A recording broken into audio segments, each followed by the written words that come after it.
This video is brought to you by Squarespace.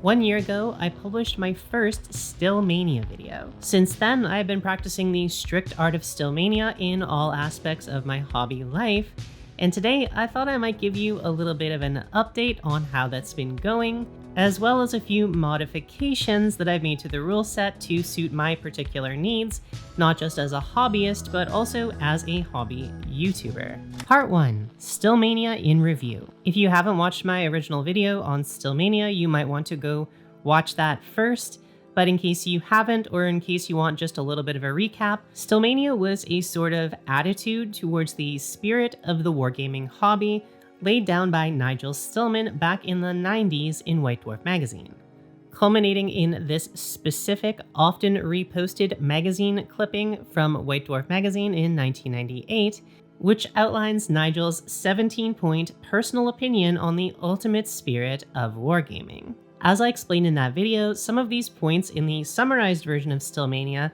are a little bit different than the opinions he expresses 2 years earlier in his very first Stillmania article, which I'm going to refer to from here on in this video as Stillmania 96, where the more modern one we're going to call Stillmania 98.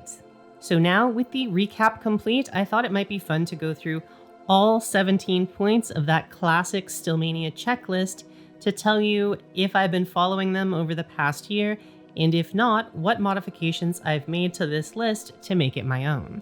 Stillmania Doctrine number 1, pick your army to just under 2,000 points, and number 2, write down the roster and never amend it again. For simplicity's sake, I'm going to be approaching these two different points as a single idea, as one doesn't really mean that much without the other. So for these two, I totally admit I have not been following them at all, but that is because I have instead been following Nigel's even earlier advice from Stillmania 96 on recruiting by division, which is basically the same idea, just a little bit more modular and realistic for the average hobbyist. In short, his recommendation in Stillmania 96 is to plan things out in 1,000-point chunks instead of trying to overwhelm yourself by planning out the entire 3,000 points of your army at once.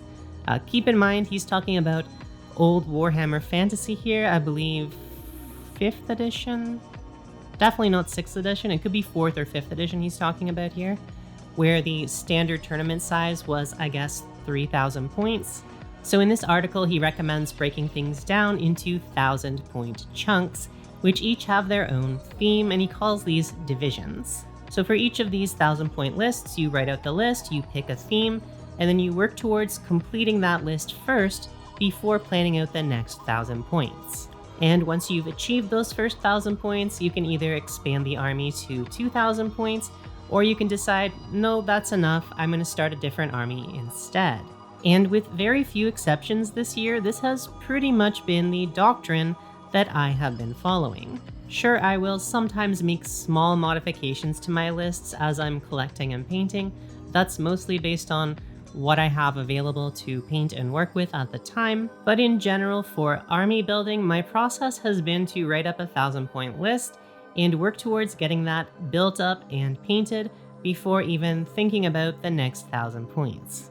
So if I were to rewrite these first 2 points to better match Stillmania 96 and my own process, it would probably be something like, number 1, pick your army in themed divisions of just under 1,000 points, and number 2, write down the roster and never amend it again, although feel free to expand your army with another 1,000-point themed division.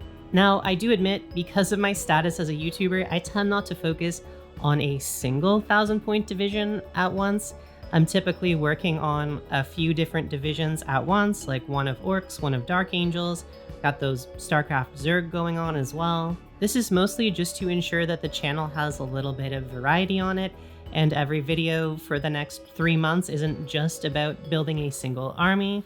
And if I wasn't a YouTuber, I would probably only focus on a single big army project at once. It's just more fun for the channel to have a few different armies growing at the same time. However, as a counterbalance to this, I do try to limit myself to just a single new faction or army per year, not including skirmish warbands, one-off figures, or commission work. For me, I think this is a good compromise as it limits the amount of big projects I have on the go at once, while still giving me enough variety to keep things interesting, and especially for the channel, just having a nice variety of content for you to watch. But still, even though I am sometimes juggling a few different factions at once, each one of those has only one list of 1,000 points that I work on from start to finish before working on the next one. Stillmania Doctrine number 3. Make sure it fits the background. Once again, this statement is a follow-up to the previous 2 statements, but for this one, I can enthusiastically say that I have not only been following it to the letter, but I would say I've actually gone above and beyond into obsessing over the lore and background of every faction that I end up playing, as Nigel once again encourages us to do in the classic that is Stillmania 96. So yes, I do follow this rule, but if I were to rewrite it to be even more precisely in line with how I've actually been operating, it would be something like obsess over the lore of your own army, making sure each themed division fits its particular background.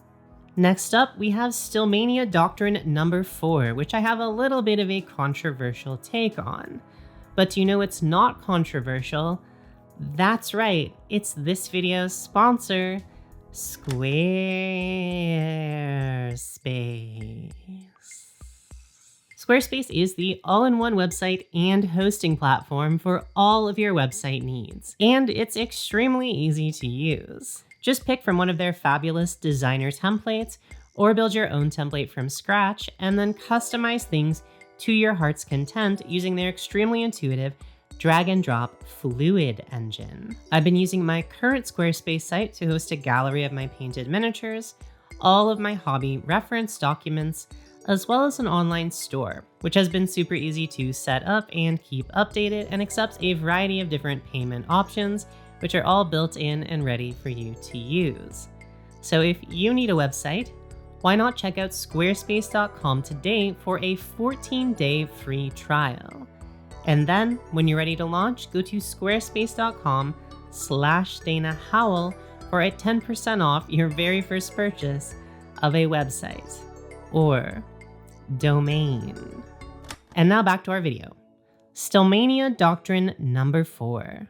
Collect and paint the army, give it 3 coats of gloss varnish, and never touch it with a paintbrush again. This is probably the most infamous point on this list. It's usually the one people will look at and laugh at or make fun of, but although on the surface it may seem like one of the silliest points in the Stillmania canon, if you really think about it, it's actually one of the most important points, because I think what he's really saying here is finish things. Don't let your projects go on forever, have an end point. So once again, for this point, I am not following it to the letter, but I do feel like I am following it in spirit. As when I am finished painting a unit, I do not apply varnish, but that's really because I've never had paint chipping off my models be a problem. I don't typically travel with my minis. We play most of our games at my house in the basement, so varnish isn't usually a thing for me, but I have established a version of this rule, which is basically once the model is finished painting, it's got all the details you want, it goes into the glass cabinet. And once it's in there, you're not touching it with a paintbrush again. For me, the key point here is to finish things, not leaving open loops in my brain thinking like, oh, is that model fully 100% finished, or is it just 90% finished? I hate having those sorts of open loops in my brain taking up space, so I am firmly in the camp that once you add something to the cabinet or wherever you store your minis, it's done. It's painted forever. You don't get to add extra stuff to it. With the one exception to this rule being one that Nigel himself makes. Once again, back in Stillmania 96, where he writes, incidentally, if you have been diligently painting as you recruit, your second 1,000 points will be infinitely better painted than your first.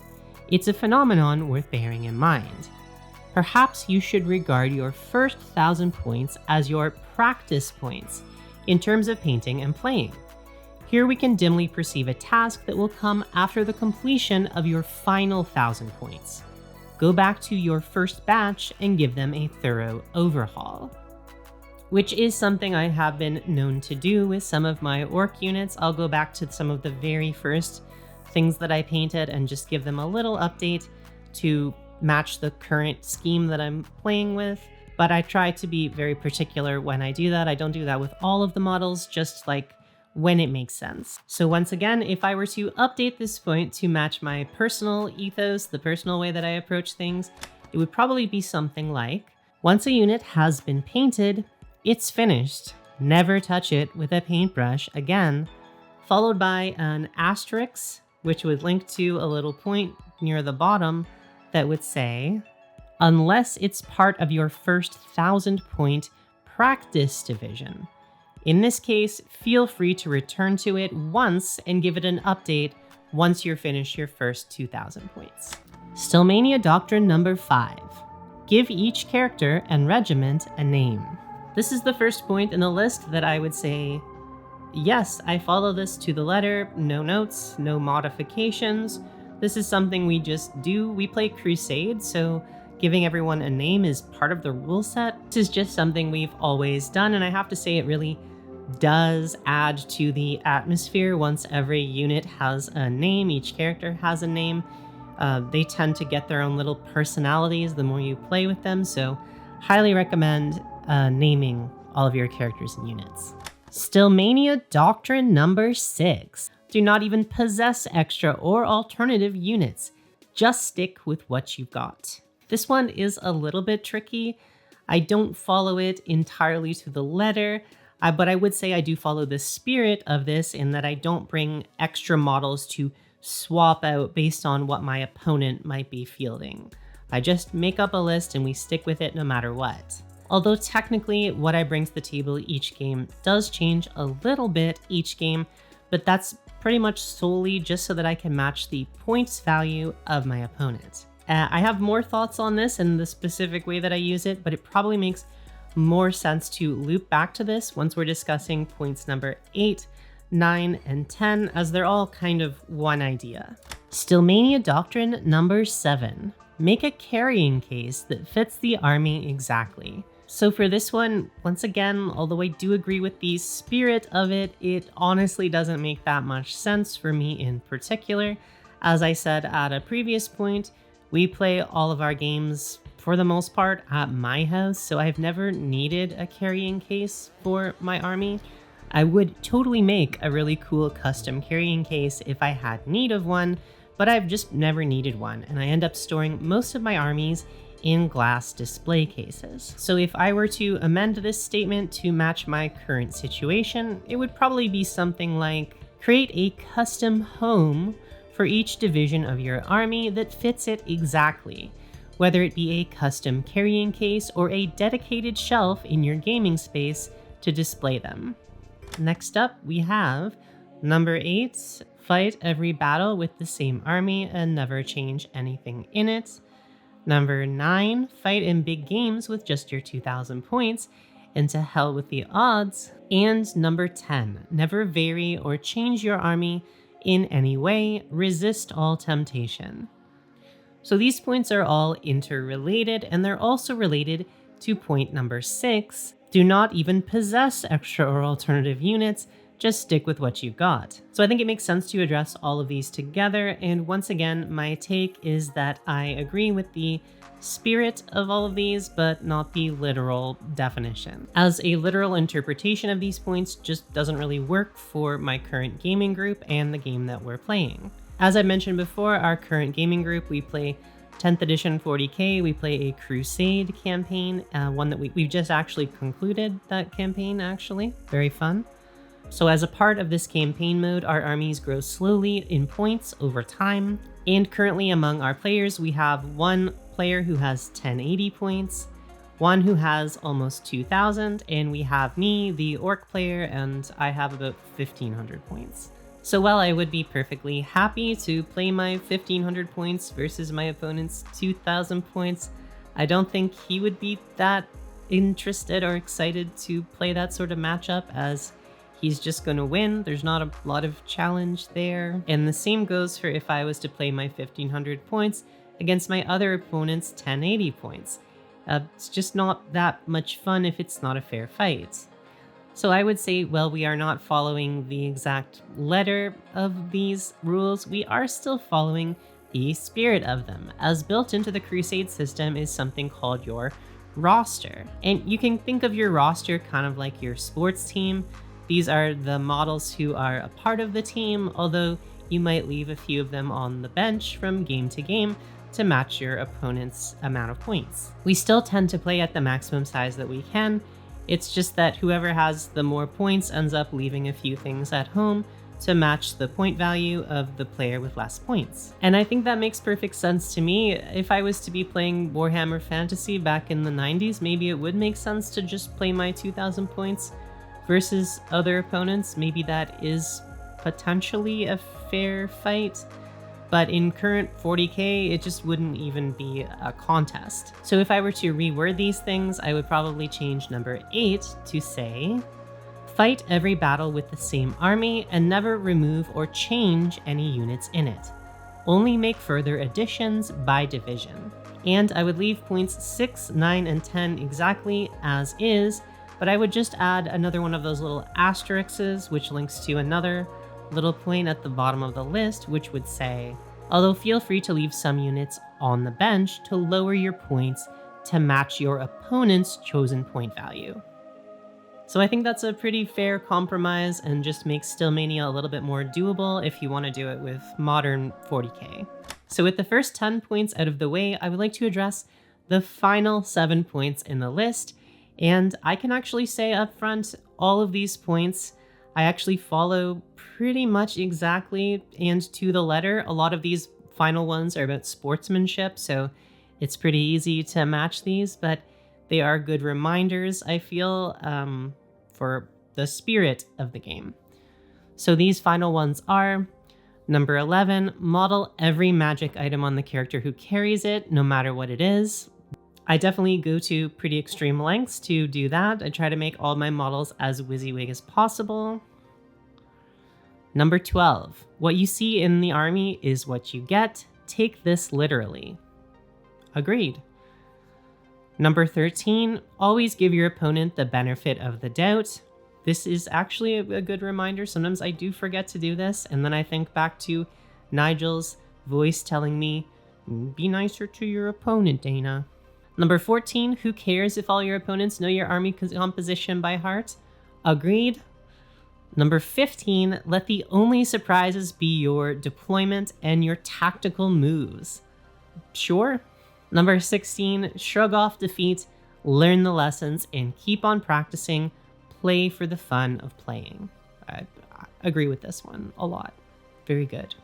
And finally, number 17, when you win, the excellence of your generalship will be beyond doubt. So not bad. Out of all of these points, I revised 6 to match my lifestyle and playstyle a little bit better. I added asterisks with clarification points to 4 of them. And for 9 of the points, which is the majority, I just left them as is without any changes. When I started writing the script for this video, I thought I might have changed some of these points more radically, but as it turns out, I have been sticking a lot more to the spirit of Stillmania than I expected, if not the exact letter of it. Mostly the mods that I've added have been for playing at home rather than in a game store, or for playing modern 40k versus Warhammer Fantasy.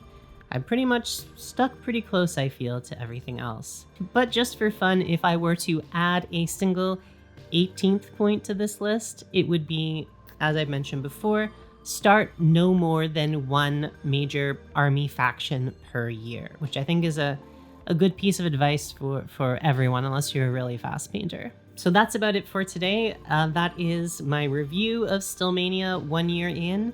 I've been enjoying it so far. I think it's really helped me focus down what I actually like about the hobby, and it's helped me engage with it in probably a healthier way that lets me get more games in and lets me get more attached to the factions I actually play. I would say this also has improved my relationship with any of my so-called pile of shame as I no longer really worry about that. I'm more focused on what division or divisions am I building right now, and what do I need to paint in order to improve my existing collections or existing armies.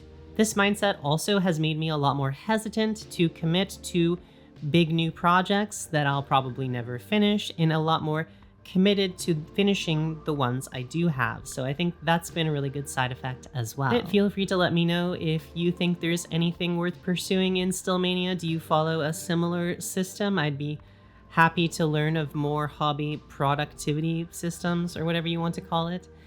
And with that, thank you so much for watching. I've rambled on long enough, and I will see you in the next video.